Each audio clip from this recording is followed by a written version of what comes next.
When you love someone, you love them not only despite their fragility, but also because of it. They wouldn't be who they were if they weren't fragile and limited in their particular way. When you have a sick kid, it's like, oh my God, how can the world be constituted so that a child can unfairly suffer in this manner? You can't have them being vulnerable and cute and interesting and small and needing care but striving to develop and grow without them also being prone to pain and destruction and vulnerability. And then what do? You teach them to be strong. That's what you do. You don't get rid of the vulnerability. You teach them to be strong. You don't protect your children.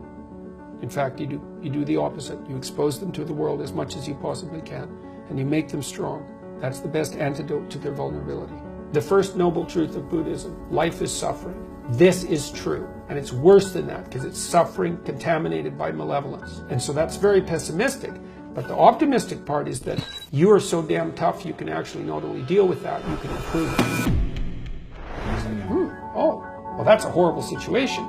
But it turns out that I'm armed for the task. Well, that's a great thing for people to know. I think the fact that we're armed for the task is even more true than the fact that life is catastrophe contaminated by malevolence. We're stronger than things are terrible.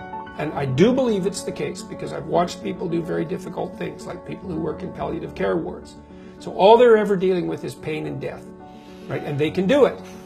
They get up in the morning, they go to work, and they take care of those people. They lose people on a weekly basis, and yet they can do it.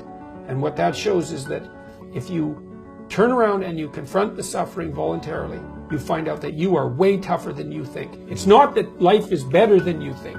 Life is as harsh as you think. It might even be worse, but you are way tougher than you think if you turn around and confront it. It's a very good thing to know, and it's not naive optimism. It's a very different thing. It's like, no, things are terrible. They're brutal, and you are so damn tough, you can't believe it.